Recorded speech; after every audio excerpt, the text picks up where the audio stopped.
Hello every one. Next നമ്മൾ നോക്കാൻ പോകുന്നത് introduction to the world of ലിറ്ററേച്ചറിലെ റോബർട്ട് ബ്രൗൺസിന്റെ ഒരു പോയമാണ് എ റെഡ് റെഡ് റോസ്.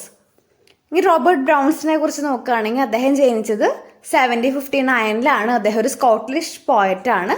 അദ്ദേഹത്തിന്റെ famous works the Scots of musical museum, aloud learns in oh my love, like a red rose ഇതൊക്കെ അദ്ദേഹത്തിന്റെ ഫേമസ് വർക്ക്സ് ആണ്. അദ്ദേഹം മരിച്ചത് 21 ജൂലൈ 1796 അദ്ദേഹം ഈ ഒരു പോയം പബ്ലിഷ് ചെയ്തിരിക്കുന്ന 1794 ഇതൊരു ബെല്ലാഡ് ഫോമിലാണ് അദ്ദേഹം റിട്ടേൺ ചെയ്തിരിക്കുന്നത്. പിന്നെ ഈ ഒരു പോയത്തില് മെയിൻ ആയിട്ട് പറയുന്നത് അദ്ദേഹം അദ്ദേഹത്തിന്റെ ബിലവിഡിനെ അഡ്രസ് ചെയ്യാണ്. പിന്നെ ആ ഒരു ബിലവിഡിന്റെ ബ്യൂട്ടി ഒക്കെ ഇതിൽ പറയുന്നുണ്ട്. അദ്ദേഹത്തിന്റെ ബിലവിഡിന്റെ ബ്യൂട്ടി കമ്പയർ ചെയ്യുന്നുണ്ട്. എന്തായിട്ടാണ്? റെഡ് റോസ് ആയിട്ട്. അദ്ദേഹത്തിന്റെ ബിലവിഡിന്റെ ബ്യൂട്ടി ഒരു റെഡ് റോസ് ആയിട്ട് കമ്പയർ ചെയ്യുന്നുണ്ട്. He addresses his beloved. പിന്നെ ഇതിലെ മെയിൻ തീം എന്താണ്? ഇതിലെ മെയിൻ തീമായിട്ട് വരുന്നത് immortal love that the poets had to his beloved. അദ്ദേഹത്തിന്റെ ബിലവഡിനോടുള്ള ആ ഒരു ഇഷ്ടം, ആ ഒരു സ്നേഹമൊക്കെയാണ് ഈ ഒരു പോയത്തിൽ എഴുതിയിട്ടുള്ളത്. നമുക്ക് ഈ ഒരു പോയം ഇങ്ങനെ ലൈൻ ബൈ ലൈൻ ആയിട്ട് എക്സ്പ്ലെയിൻ ചെയ്യാം. വീഡിയോയിലേക്ക് പോകുന്നതിന് മുന്നേ നിങ്ങൾക്ക് ഈ ചാനൽ യൂസ്ഫുൾ ആയെങ്കിൽ നിങ്ങൾ സബ്സ്ക്രൈബ് ചെയ്യുക, നിങ്ങളുടെ ഫ്രണ്ട്സിനൊക്കെ ഷെയർ ചെയ്യുക, നിങ്ങളുടെ അഭിപ്രായങ്ങളൊക്കെ കമന്റ് ചെയ്യുക കേട്ടോ. ഈ ഒരു പോയം പബ്ലിഷ് ചെയ്തിരിക്കുന്ന 1794 ഞാൻ പറഞ്ഞിരുന്നു അല്ലെ. His song A Red Red Rose first published in 1794 in a selection of scored songs edited by the Peter Urbani. അപ്പോൾ ഇതൊരു ബല്ലാഡിന്റെ ഫോമിലാണ് പബ്ലിഷ് ചെയ്തിരിക്കുന്നത്. ജസ്റ്റ് ഒന്ന് അറിയാൻ വേണ്ടിയിട്ട് പറഞ്ഞു എന്നേ ഉള്ളൂ കേട്ടോ. ഇനി നമുക്ക് ലൈൻ ബൈ ലൈൻ എക്സ്പ്ലനേഷനിലേക്ക് പോവാം. O my love is like a red rose that's newly spring in June. അപ്പോൾ ഇവിടെ അദ്ദേഹത്തിന്റെ ബിലവിഡിനെ പറയുകയാണല്ലോ. അദ്ദേഹത്തിന്റെ ബിലവിഡിനെ അഡ്രസ് ചെയ്യാണ്.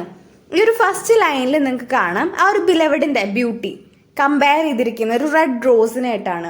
The beauty he compared his beauty of his beloved with his fresh red rose of the month June.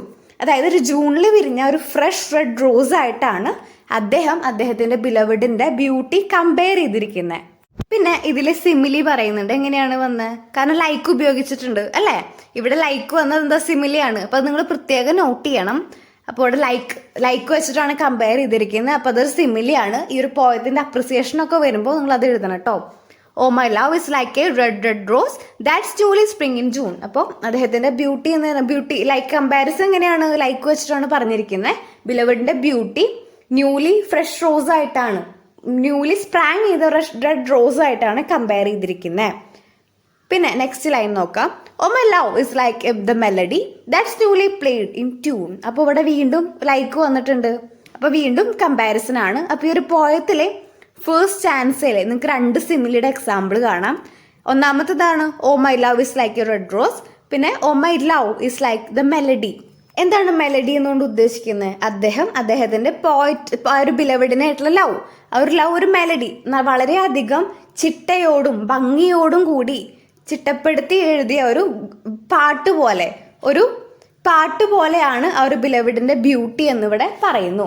നല്ല ഭംഗിയായിട്ട് ചിട്ടപ്പെടുത്തി എടുത്ത ഒരു പാട്ടിന്റെ അത്രയും ഒരു ബ്യൂട്ടിഫുൾ ആണ് തന്റെ ബിലവിഡിനെ എന്നാണ് ഇവിടെ പോയം പറയുന്നത്. ഇപ്പൊ 2 സിമിലി വന്നു കേട്ടോ, നോട്ട് ചെയ്ത് വെക്കുക. നിങ്ങൾക്ക് ഒന്ന് എളുപ്പത്തിൽ മനസ്സിലാവാൻ വേണ്ടി ഞാൻ ഇതിവിടെ എഴുതി വെച്ചിട്ടുണ്ട്, ഒന്ന് നോട്ട് ചെയ്തോട്ടാ. ഇതൊക്കെ വളരെയധികം ഇമ്പോർട്ടൻ്റ് ആണ് ഈ ഒരു പോയത്തിൽ. ഇനി നമുക്ക് സെക്കൻഡ് സ്റ്റാൻസ് നോക്കിയാലോ. So fair are thou, my bonny lass, so deep in love am I. തന്റെ സ്നേഹം, ബിലവഡിന്റെ അടുത്തുള്ള തന്റെ ഒരു സ്നേഹം പറയുകയാണ്. അത് എത്രത്തോളം ഉണ്ട്? അദ്ദേഹം എത്രത്തോളം ആ ഒരു ബിലവഡ് സുന്ദരി ആയിരുന്നു എന്ന് അദ്ദേഹം ഒരു ലൈനിലൂടെ പറയുന്നു. ആ ഒരു ലേഡി എന്ന് പറഞ്ഞാൽ ബിലവഡിന്റെ സൗന്ദര്യം എന്തോരം ഉണ്ടെന്നാണ് ഈ ഒരു ലൈനിൽ പറയുന്നത്. അത്രയും ഫെയർ ആയിരുന്നു. പിന്നെ പറയുന്നത് എന്താണ്? And I will love this still my dear till a seas gang dry. Ceased gang dry എന്നുകൊണ്ട് ഉദ്ദേശിക്കുന്നത് ഒരു ആ ഒരു കടലിലെ വെള്ളം ഫുള്ള് നീരാവിയായിട്ട് ഇങ്ങനെ ഇവാപ്പറേറ്റ് ചെയ്ത് പോകുന്നത് എപ്പോഴാണോ അത്രയും ഡീപ്നെസ് ആണ് തന്റെ ഇഷ്ടത്തിന് എന്നാണ് ഇവിടെ പറയുന്നത്. മനസ്സിലായ? ഒരു കടലിലെ വെള്ളം മൊത്തം ഇവാപ്പറേറ്റ് ചെയ്തിട്ട് ഫുള്ള് കടല് ഡ്രൈ ആവുന്ന ഒരു അവസ്ഥ വരുമോ? കാരണം അതൊക്കെ കുറെ ടൈം എടുക്കും അല്ല. അത്രയും ഡീപ്നെസ് ആണ് തന്റെ ഒരു സ്നേഹത്തിന് എന്നാണ് ഇവിടെ റോബർട്ട് ബ്രൗൺ പറയുന്നത്. ക്ലിയർ ആയില്ലേ ലൈൻ? അത്ര ഡീപ്നെസ് ആണ് പറയുന്നത്. നെക്സ്റ്റ് ലൈൻ നോക്കാം. Till let the seas gang dry, my dear, and the rocks melt with the sun. അതായത് നമ്മൾ നേരത്തെ പറഞ്ഞ സെയിം ലൈൻ തന്നെ, അതായത് ഒരു കടല് എപ്പോഴാണോ ഇവാപ്പറേറ്റ് ചെയ്ത് വറ്റുന്നത്, അതേപോലെ എന്താണ് and the rock melt with the sun, അതായത് നമ്മുടെ ഒരു റോക്ക് കല്ല് എന്നാണോ വെയിൽ കൊണ്ടിട്ട് ഉരുകിപ്പോകുന്നത്, അത് നടക്കണ കാര്യം അല്ലല്ലോ, നടക്കണ കാര്യമല്ല. എന്നാണ് ഒരു കല്ല് വെയിൽ കൊണ്ട് ഉരുകിപ്പോകുന്നത്. I will love this to my dear, അത്രയും കാലം ഞാൻ നിന്നെ സ്നേഹിക്കും. while the sun's life shall run, അപ്പൊ എന്നാണോ മണ്ണ് നശിക്കുന്നത്, ഇതൊന്നും നടക്കണ കാര്യമല്ല അല്ലല്ലോ. ഫസ്റ്റിൽ എന്താ പറയുന്നത്, സീസ് ഡ്രൈ ആവുക, അതേപോലെ റോക്ക് മെൽറ്റ് ആവുക, അതേപോലെ സാൻഡ് നശിച്ചു പോവുക, ഇതൊന്നും നടക്കണ കാര്യമല്ല അല്ലെ. അപ്പൊ ഇത് ഇത്രയും ഒരു ഡീപ്നെസ് ആണ്, ഒരു തീവ്രതയാണ് ഇതിൽ പറയുന്നത്.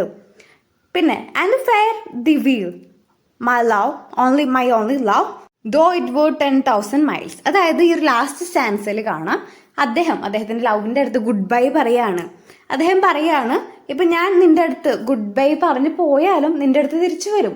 ഇപ്പൊ ഇവൻ 10,000 മൈൽസിലെ ദൂരെ ഞാൻ പോയാലും എങ്കിലും ഞാൻ തിരിച്ചു വരും. അപ്പൊ അദ്ദേഹം പറയുന്നത് എന്താണ്, എത്രയൊക്കെ ദൂരം പോയാലും എത്രയൊക്കെ ഗ്യാപ്പ് വന്നാലും നിന്റെ അടുത്ത് തന്നെ ഞാൻ തിരിച്ചു വരുമെന്നാണ് അദ്ദേഹം പറയുന്നത്. അപ്പൊ അദ്ദേഹത്തിന്റെ ഒരു ബിലവഡിന്റെ അടുത്ത് എന്തോരം ഇഷ്ടമുണ്ട്, അതാണ് ഇതിലൂടെ പറയുന്നത്. ക്ലിയർ ആയില്ലേ? അപ്പൊ ഇത്രയും കാര്യങ്ങളാണ് ഈ ഒരു പോയത്തിൽ വരുന്നത്. ഇതിലെ ക്വസ്റ്റ്യൻ ആൻസേഴ്സ് നമുക്ക് നോക്കിയാലോ. First question, identify the poetic devices form used as A red rose. അപ്പൊ ഒരു റെഡ് റോസ് എന്ന് പറയുന്നതിൽ യൂസ് ചെയ്തിരിക്കുന്ന പോയറ്റിക് ഡിവൈസ് എന്താണ്? ഫസ്റ്റ് സിമിലിയാണ് അല്ലെ, നമ്മൾ പറഞ്ഞ ഒരു ആൻസർ തന്നെയാണ് ഇത്. നിങ്ങൾക്ക് സ്ക്രീനിൽ കാണാം, സിമിലിയാണ് വരുന്നത്. ഒന്നത് ലൈക്ക് യൂസ് ചെയ്തിട്ടുണ്ട്. സിമിലി പറഞ്ഞാൽ കമ്പാരിസൺ യൂസിങ് ലൈക്ക് അല്ലെ, ലൈക്ക് വെച്ചിട്ട് കമ്പയർ ചെയ്യുക. റെഡ് ഇതിൽ പറയുന്നത് എന്താണ്, oh my love is like a red rose that's newly spring in June, അത് കമ്പാരിസൺ ആയിരുന്നു വരുന്നത്. അദ്ദേഹത്തിന്റെ ഇഷ്ടം ആ ഒരു റെഡ് റോസിനോട്, ഒരു ന്യൂലി വിരിഞ്ഞ ഒരു റെഡ് റോസ് ആയിട്ടാണ് കമ്പയർ ചെയ്തിരിക്കുന്നത്. ലൈക്ക് വെച്ചിട്ടുണ്ട്. അത് ഒന്നാമത്തെ എക്സാമ്പിൾ ആണ്. രണ്ടാമത്തെ എക്സാമ്പിൾ എന്താണ്, oh my love is like the melody പോലെയാണല്ലോ, ഒരു ചിട്ടയായി രൂപപ്പെടുത്തിയിട്ടുള്ള ഒരു പോയം, ഒരു മെലഡി പോലെയാണ് അദ്ദേഹത്തിന്റെ എന്ന് പറയുന്നുണ്ട്. അപ്പൊ ഇതൊക്കെയാണ് രണ്ട് സിമിലീസ് ആണ് ഇതിൽ വരുന്നത്. അപ്പൊ ഇതാണ് ഫസ്റ്റ് ക്വസ്റ്റ്യൻ വരുന്നത്. ഇതിൽ മെറ്റഫർ ആയിട്ട് വരുന്നത് എന്താണ്, oh my love is like a beauty അല്ലെ, ഇവിടെ ബ്യൂട്ടി ആയിട്ട് പറയുന്നുണ്ട്, ലവ് ഒരു ബ്യൂട്ടി ആയിട്ട് പറയുന്നുണ്ട്. അപ്പോൾ അത് തന്നെയാണ് ഇതിൻ്റെ മെറ്റഫർ ആയിട്ടും വരുന്നത്. ഞാൻ ഈ ക്വസ്റ്റ്യൻ ആൻസേഴ്സ് ഡീറ്റെയിൽ ആയിട്ട് ക്വസ്റ്റ്യനും ആൻസേഴ്സും കൂടി നോട്ട്സ് അടക്കം ഒരു വീഡിയോയിൽ ചെയ്യുന്നുണ്ട് കേട്ടോ. അപ്പോൾ അതിൽ ഡീറ്റെയിൽ ആയിട്ട് ഇത് എക്സ്പ്ലെയിൻ ചെയ്യാം. നിങ്ങൾക്ക് ഈ ഒരു വീഡിയോ യൂസ്ഫുൾ ആയ നിങ്ങളുടെ ഫ്രണ്ട്സിനെ ഷെയർ ചെയ്യുക, സബ്സ്ക്രൈബ് ചെയ്ത് സപ്പോർട്ട് ചെയ്യുക. ഡിസ്ക്രിപ്ഷനിൽ നമ്മുടെ പ്ലേലിസ്റ്റിൻ്റെ ലിങ്ക് ഉണ്ട്. സബ്സ്ക്രൈബ് ചെയ്തിട്ട് ഒരു ബെൽ ബട്ടൺ എനേബിൾ ചെയ്താൽ മാത്രമേ നിങ്ങൾക്ക് ഈ വീഡിയോസ് അപ്ലോഡ് ചെയ്യുമ്പോൾ നോട്ടിഫിക്കേഷൻ കിട്ടത്തുള്ളൂ. അപ്പം പറഞ്ഞു മറക്കണ്ട, നിങ്ങളുടെ ഫ്രണ്ട്സിനൊക്കെ യൂസ്ഫുള്ളായി ഷെയർ ചെയ്യുക. ബാക്കി വീഡിയോസ് പോയും അതുപോലെ ക്വസ്റ്റ്യൻ ആൻസേഴ്സ് ഞാൻ ഉടനെ തന്നെ അപ്ലോഡ് ചെയ്യണതായിരിക്കും. താങ്ക്